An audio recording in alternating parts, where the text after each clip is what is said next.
El norte de Chevrolet. El norte de Chevrolet.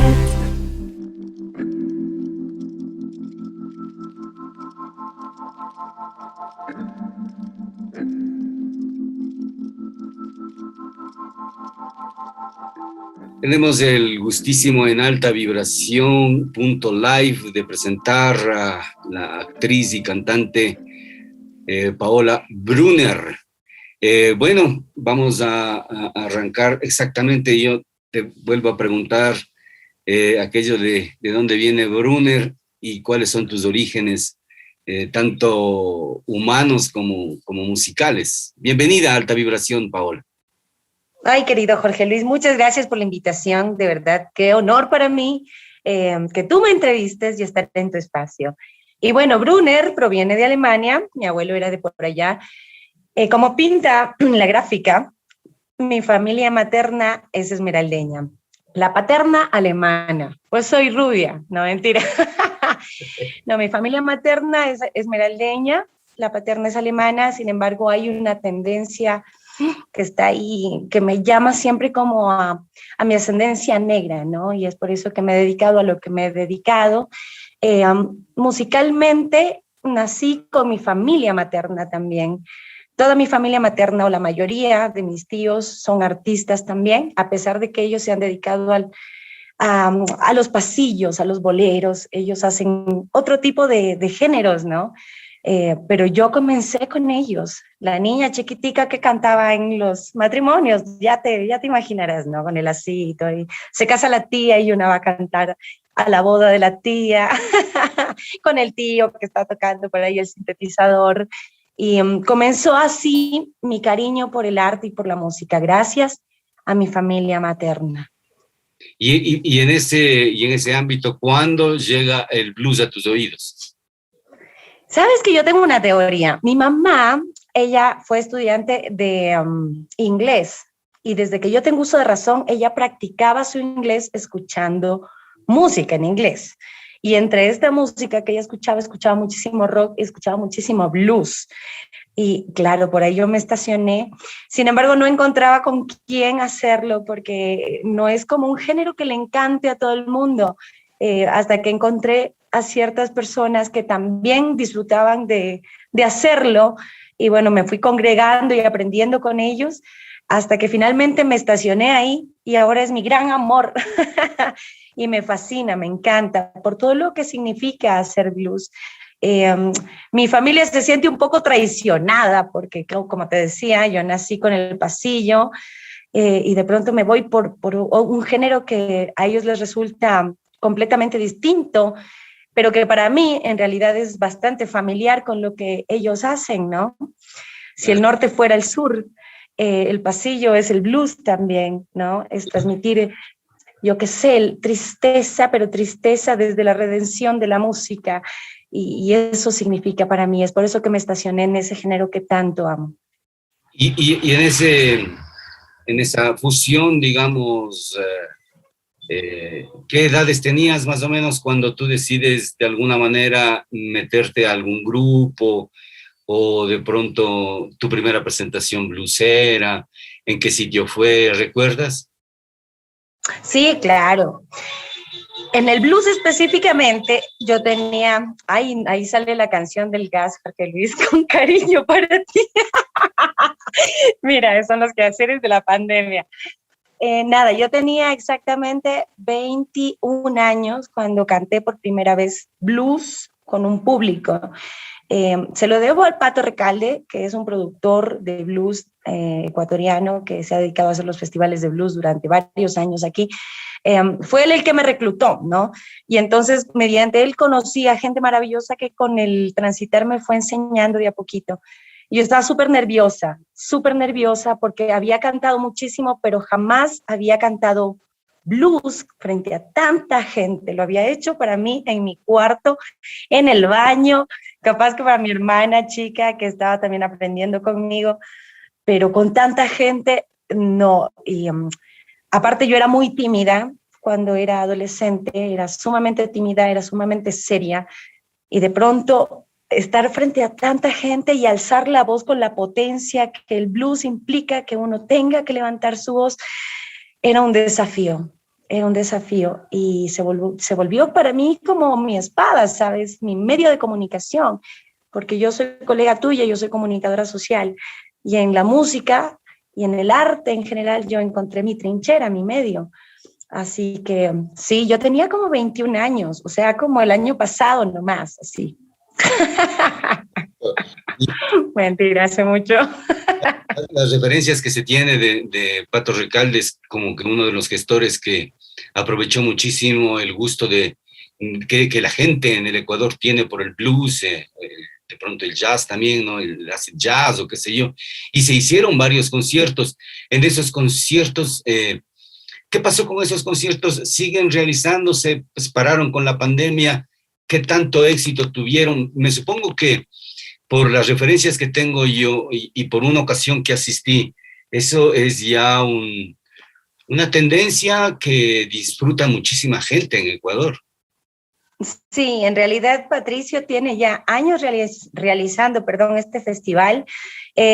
Durante algún tiempo yo estuve colaborando con ellos, ahora no actualmente, sin embargo ellos siguen trabajando, cada año están ahí puntualmente haciendo su trabajo, convocan artistas nacionales, artistas internacionales, y de hecho puedo certificar que el Quito Blues se ha convertido en una referencia a nivel internacional. De hecho, mis hermanos de Magnolia Blues, a quienes adoro y admiro profundamente allá en Chile, comenzaron su propio festival allá en Coquimbo, a partir de su experiencia aquí en el Ecuador.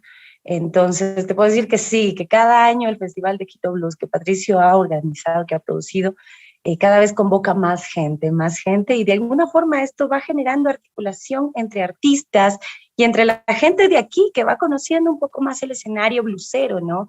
Que se va dando cuenta de que hay un despliegue infinito de posibilidades musicales, porque, vamos, si hablamos de la democracia de la información, ciertos sectores solamente reciben cierta música, ¿no? Pero poder acceder a estos festivales, ¿no? Nos amplía un horizonte infinito de colores musicales, y es lo que ha hecho el Quito Blues. Y yo le tengo mucha gratitud a Patricio, primero porque fue él quien me llevó, digamos, al mundo del blues, y segundo porque su trabajo sigue a pesar de todas las adversidades y coyunturas posibles. Y claro, el enriquecimiento mutuo, porque los artistas que vienen, como es un festival internacional, también te permite un bagaje de memorias y sobre todo de conciencia acerca de la importancia de la música, pues, y eso es fundamental. ¿Cuál es la primera banda con la que tocas así formalmente como frontwoman o cantante? Justamente con el Pato Recalde, en Blues Project Rolling. Ahí estuve cerca de, no estoy segura de si fueron 8, 9 años, más o menos por ahí. Y luego pues fue ya Metro Blues. Ahora lo hago sola, ¿sabes? Porque la pandemia nos ha obligado un poco como a distanciarnos. Sin embargo, estamos retomando el tema con Metro Blues, pero yo comencé con Blues Project Rolling. Esa fue mi primera casa, y ahí fue donde aprendí muchísimo, y conocí muchísimo, viajamos muchísimo con ellos, con Sergei Proshunin, que era el bajista en ese momento, con Jorge Cabrera, que es de allá de Ibarra, precisamente un tremendo guitarrista, tú lo conoces, con Patricio Recalde en la armónica, además la cabeza del grupo, con Patricio Vázquez en la percusión. O sea, tremendos músicos, imagínate, yo llegaba así nuevecita, temblando con miedo de abrir la boca, y todos me veían cancheros. Además, había otro gran amigo que para mí es como hermano también, el Sato Benavides, que vive en Alemania, si no estoy mal, pero viaja constantemente para el Ecuador, justamente para el tema de los festivales, para ver a su familia, para tocar, para visitar a los amigos. Y con ellos fue que yo aprendí, querido Jorge Luis. Ha sido para mí una escuela maravillosa, impresionante haber pasado por Blues Project Rolling. Te digo, estuve cerca de, no estoy segura si fueron 8, 9 o 7 años, pero está por ahí más o menos. Y con Metro Blues cambió la agrupación, cambiaron los miembros, tuviste otra experiencia. Lanzaron. Claro, fue otra experiencia, porque la propuesta que teníamos con Metro Blues iba más enfocada en generar temas propios, ¿no? Aquí teníamos el frente en la guitarra, por ejemplo, a André Manosalvas, que también es ibarreño, supongo que lo conoces.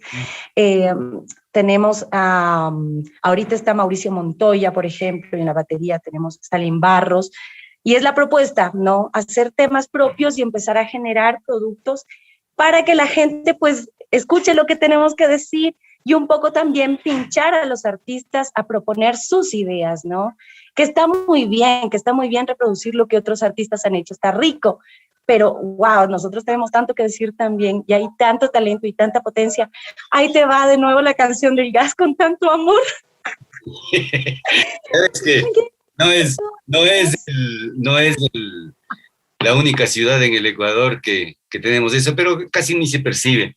Cuéntame, como tú creciste en Esmeraldas y adicionalmente llevas toda esa herencia ancestral de ritmo, de jolgorio, de inquietud.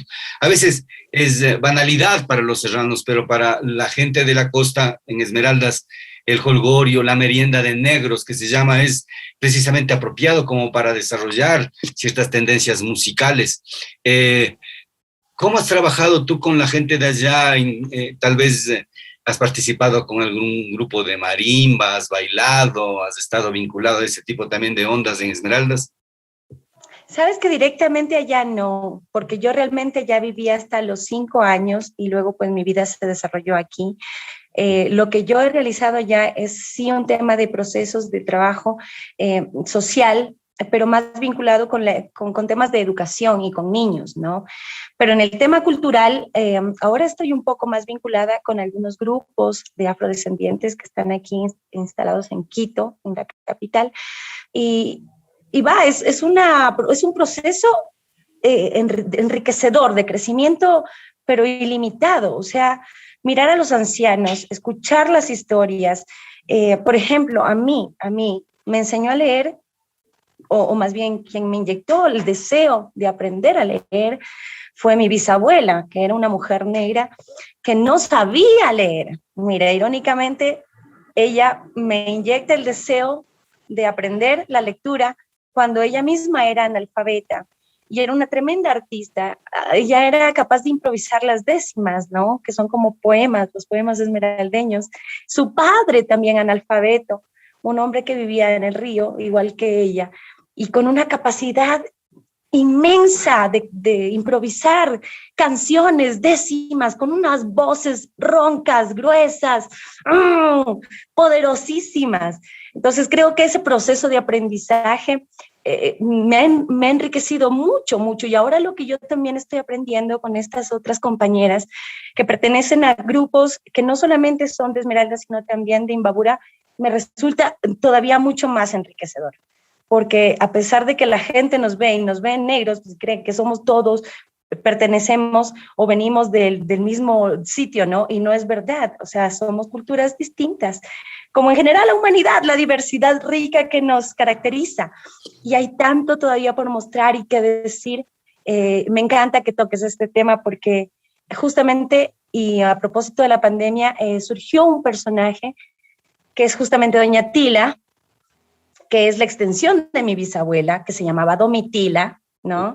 Y Domitila me decía a mí, patita tamal, porque mi pie es pequeño, yo calzo 35, a pesar de que soy toda grandota, mi pie es chiquitico, y cada vez que yo llegaba, ella ya no veía, pero me tocaba el pie y sabía que era yo. Y entonces comenzaba ella a contarme sus historias. Se las habrá inventado, a lo mejor sí las escuchó alguna vez, pero no había día que ella no me contara un cuento diferente, que le había pasado a ella, o que le había pasado a su hermano, o que le había pasado a su primo, a su papá. Pero todos vieron algún cuco, algún espíritu, algún fantasma. Entonces, es una cultura tan rica. Oral la que ha permitido que pervivan precisamente ese tipo de discursos históricos, de mitologías y todas esas cosas. ¿Qué te parece si les hacemos ver un video a nuestros amigos acerca de Doña Tila y y allá en Esmeraldas, y más o menos de lo que trata, y después conversamos un poquito, ¿te parece? Perfecto, encantada, querido Jorge Luis. Ya. Veamos entonces a doña Tila, nuestra invitada de hoy, Paola Brunner, en Alta Vibración.live. Yo no conozco la O. Me dicen que es redondita.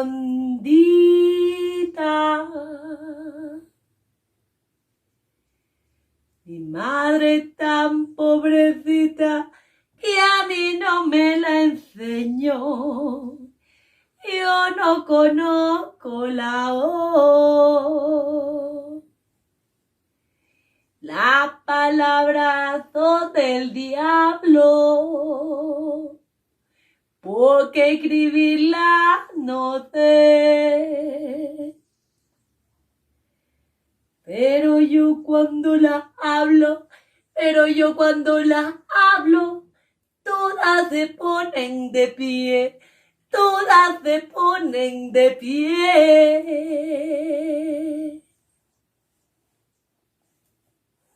Doña Tila, basada precisamente en tu experiencia personal con tu bisabuela ciega, te produce este tipo de performance, si se quiere, porque ¿cómo te preparas tú para encarnar este papel tan significativo, sobre todo para nuestras raíces, para nuestra identidad y sobre todo para toda la gente afrodescendiente que puede sentirse orgullosa de cierto tipo de términos, de expresiones y de historias y mitologías, ¿no? Claro, bueno, primero eso, ¿no? Como es un tema de reivindicar el lenguaje, porque generalmente entre esmeraldeños nos hablamos así, cuando bromeamos, ¿no? Ve, no me jodas que te voy a tapiar de adentro para afuera, te voy a tapiar la cabeza. Y bromeamos de esta manera, ¿no? Y sobre todo los que ya estamos fuera de la provincia, tenemos como esta tendencia de cuando nos encontramos. Tengo una gran amiga a la que quiero mucho, que es la Black Mama, que también es tremenda músico, y con ella hacemos eso, bromeamos con estos términos, porque crecimos en medio de la gente que habla así. Y entonces es rico, es como sentirse nuevamente en el útero, pues no, en la casa, en el hogar, y llevarlo y contarle a la gente que así de cálido es el lenguaje, y contarle a la gente estas historias que prevalecen precisamente porque había quien las contaba.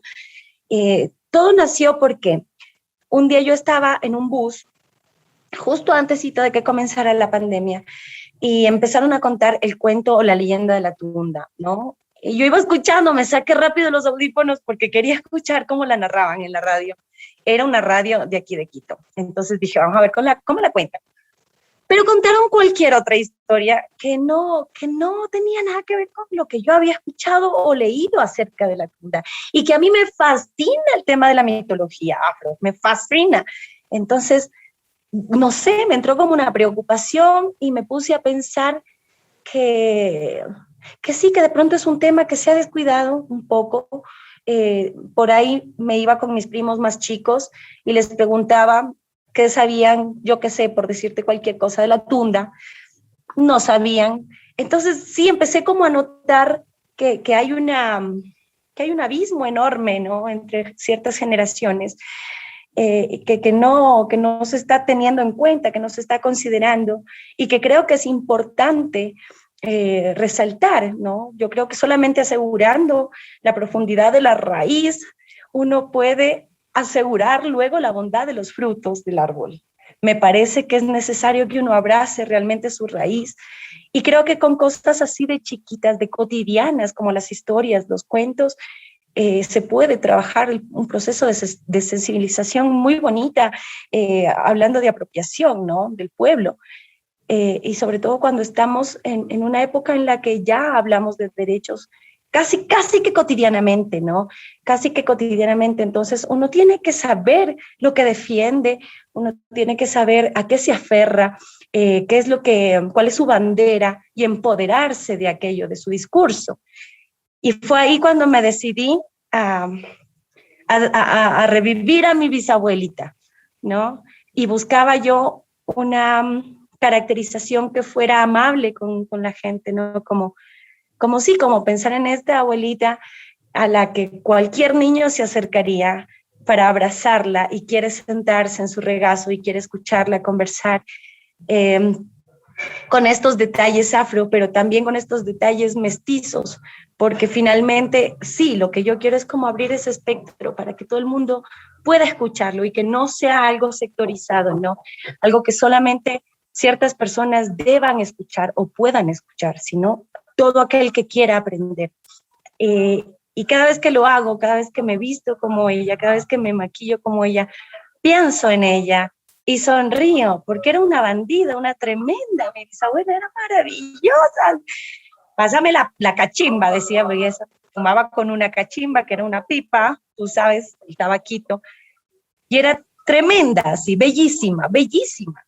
Y entonces, cada vez que yo me caracterizo, pienso en llegar por lo menos al talón de mi bisabuela y hacerlo bien, y hacerlo con responsabilidad, con el cariño con que ella lo hacía cuando compartía conmigo. Yo creo que cuando vos me contabas acerca de, yo no sé si ella te dio el primer libro, ella sabía la importancia que podía tener el libro a pesar de que era analfabeta, pues, precisamente. Entonces, ahí está como una clave, ¿me entiendes?, para entender un poco mejor.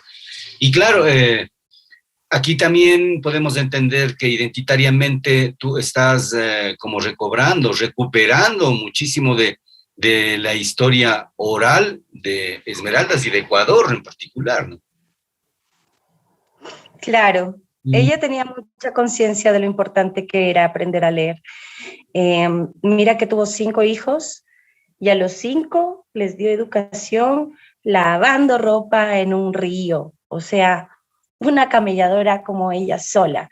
¿Por qué? Porque ella no quería que a ninguno de sus hijos les faltaran al respeto o los menospreciaran, pero sobre todo que no fueran a estafarlos, ¿no? Que no fueran a pisotear su dignidad por no saber leer, porque evidentemente a ella, a su padre, a su familia, a su ascendencia, pues les había pasado un montón de cosas precisamente por, bueno, pues la falta de educación, la falta de herramientas, y entonces ella no quería que eso sucediera con los que venían. Y se encargó a punta de lavar en el río, imagínate las manos que tenía ella. Tenaz. Les dio educación a sus 5 hijos. Son un ejemplo de supervivencia cultural y sobre todo de coraje y decisión.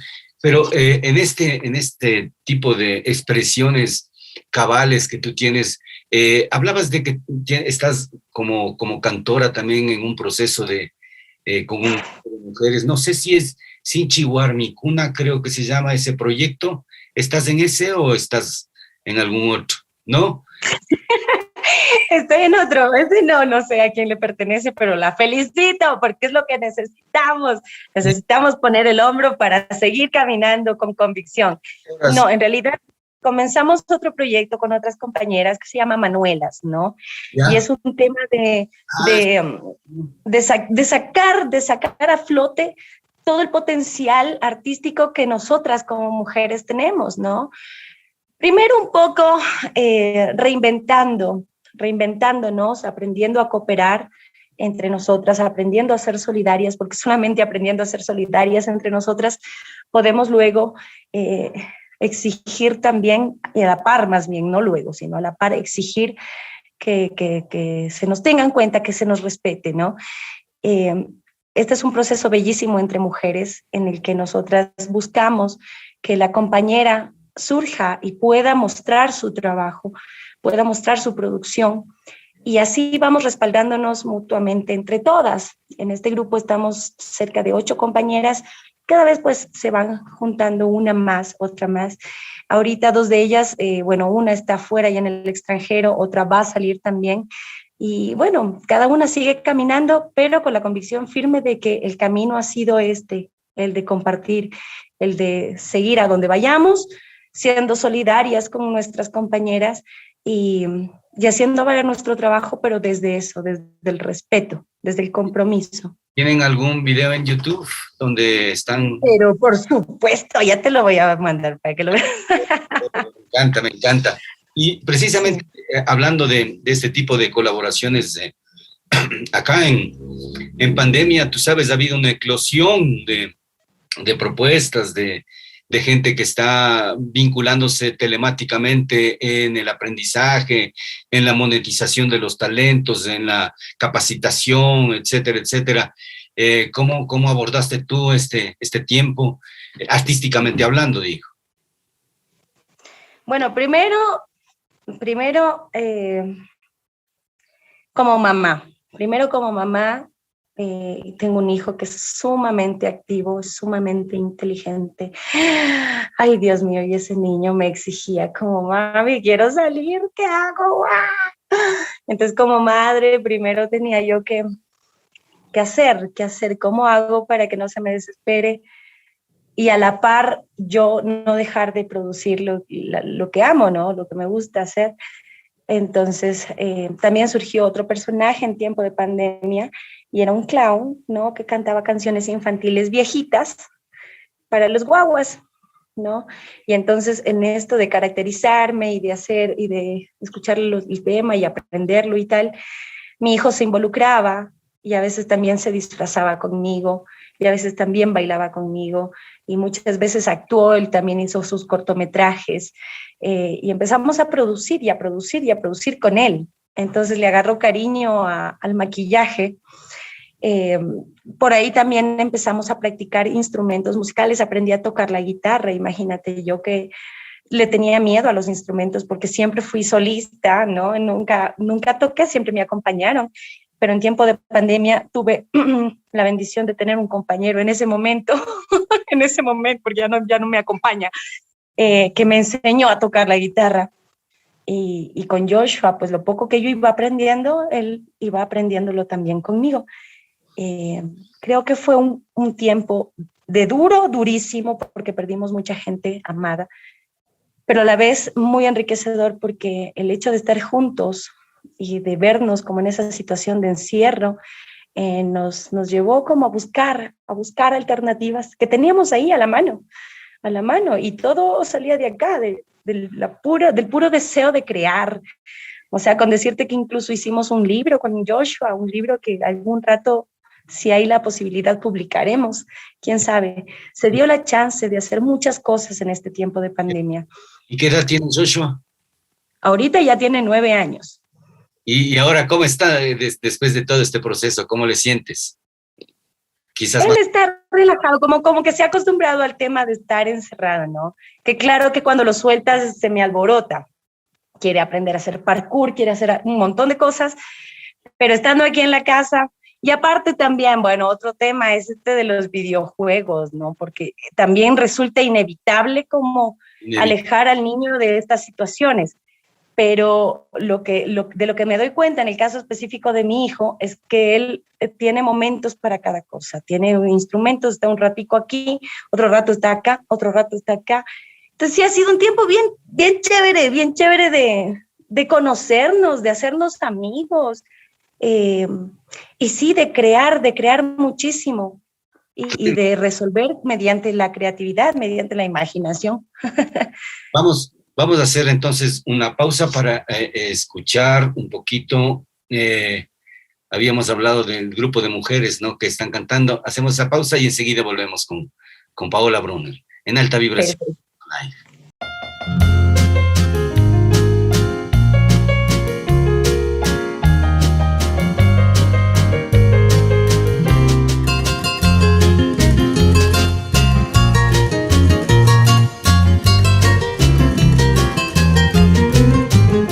¿Por qué no cambias, amor?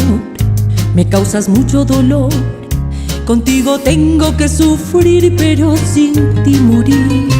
Porque me duele si estás y duele más si te vas. Sé que infeliz puedo reír, pero sin ti morir. Tengo un vacío, amor, no sé qué sea mejor. Ser infeliz y no sentir ese anhelado amor. Siento desolación que vence a la razón. Una tragedia y no evitar, quizás sea al final. Porque no cambias, amor, me causas mucho dolor. Ya nada existe si no estamos tú y yo.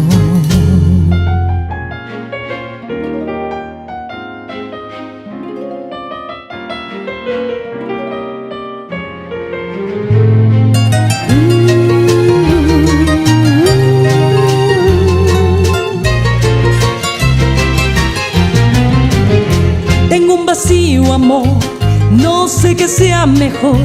Ser infeliz y no sentir ese anhelado amor. Siento desolación que vence la razón.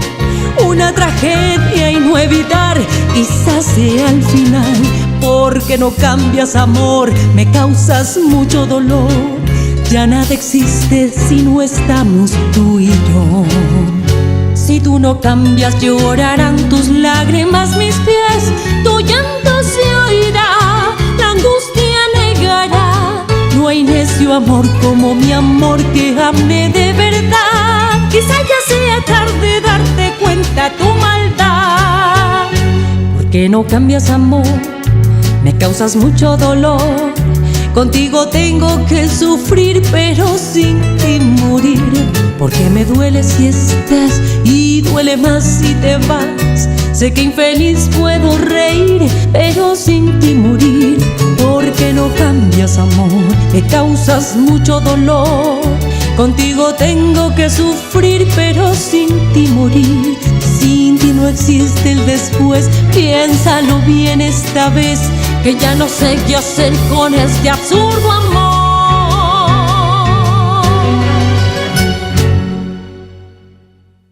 Y pues ahí está la voz de las mujeres ecuatorianas en toda su proyección. Estamos conversando un poco con Paola Brunner acerca de su trayectoria. ¿Cuánto has viajado, Negrita? ¿A qué países has visitado con tu arte, con tu vida misma? Cuéntanos un poco la experiencia de viajar con el arte o con la música. La música ha sido muy generosa conmigo. La música ha sido muy generosa conmigo. De hecho, ella ha sido quien me ha llevado por el mundo. He tenido la oportunidad de viajar a Chile, he tenido la oportunidad de viajar a España, a Portugal, a París y a España de nuevo, está acordándome, y a Chile de nuevo. De hecho, en Chile ya hice casi que carrera, ¿sabes? Yo soy casi una chilena ecuatoriana. Amo a esa gente, los amo profundamente, son muy bellos. Nada, por ahí he conocido gente que de pronto se enganchó con lo que yo compartí, con lo que yo hice, y de pronto pues me han invitado para cantar en sus festivales, en las cosas que han hecho, que han producido en estos países que te mencioné.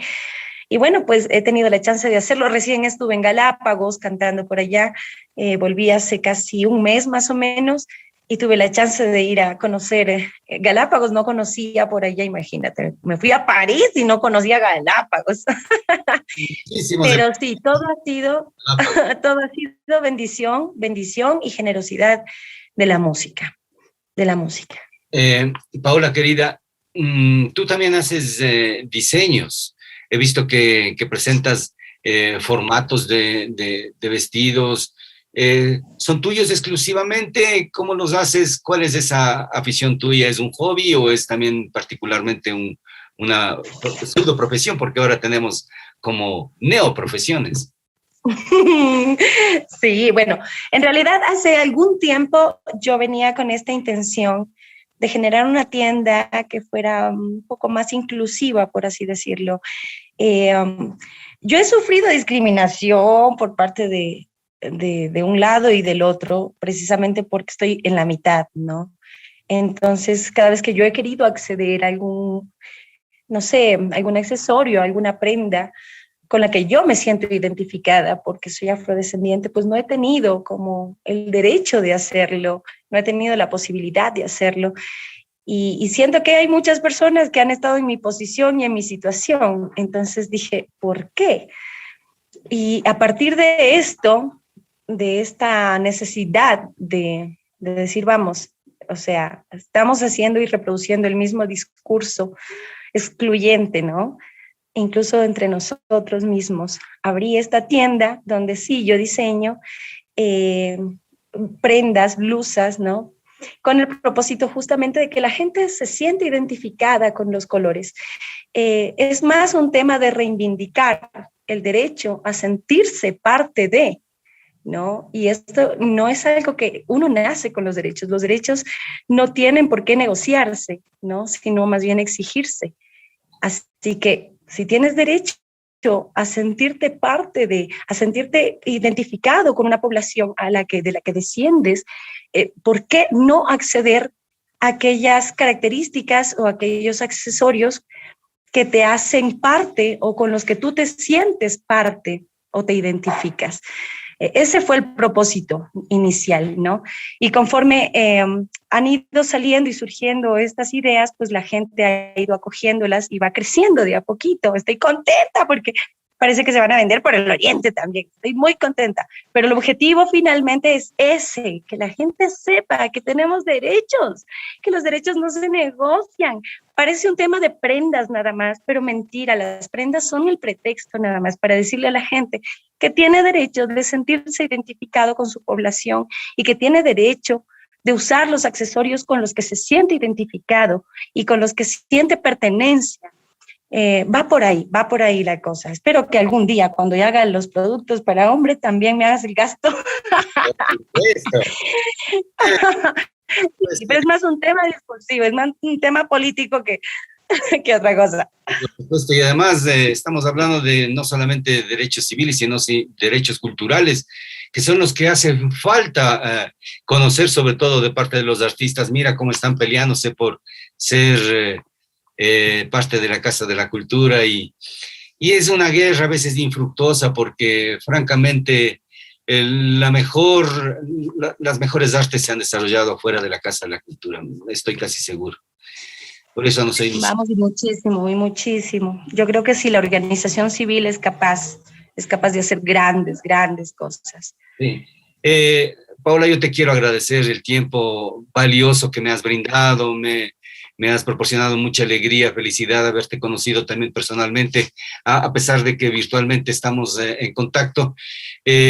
Vamos a despedirnos con un tema musical, que sea una sorpresa para los amigos. Y nada, alta vibración contigo, amiga linda, y deseo que tus propósitos se cumplan a cabalidad y que haya muchos éxitos en tu historia. Ashe. Gracias, querido Jorge Luis. Te mando un abrazo grandote y espero que pronto podamos darnos ese abrazo físicamente y no sea solamente virtual. Y gracias por este espacio, gracias por darle un espacio a los artistas, qué necesario es. Gracias. Gracias a ti, muchas gracias. Un abrazo grandote. Igualmente, grandote. En mi mente se escucha un vacío perenne y siento un llanto a raudales. Los días ya no son iguales. Aquí nos falta alguien. Alguien se fue el amigo, el hermano, el padre, una madre se fue. Una infancia tan triste en la mesa, un espacio se ve por siempre. Alguien se fue el amigo, el hermano, el padre, una madre se fue.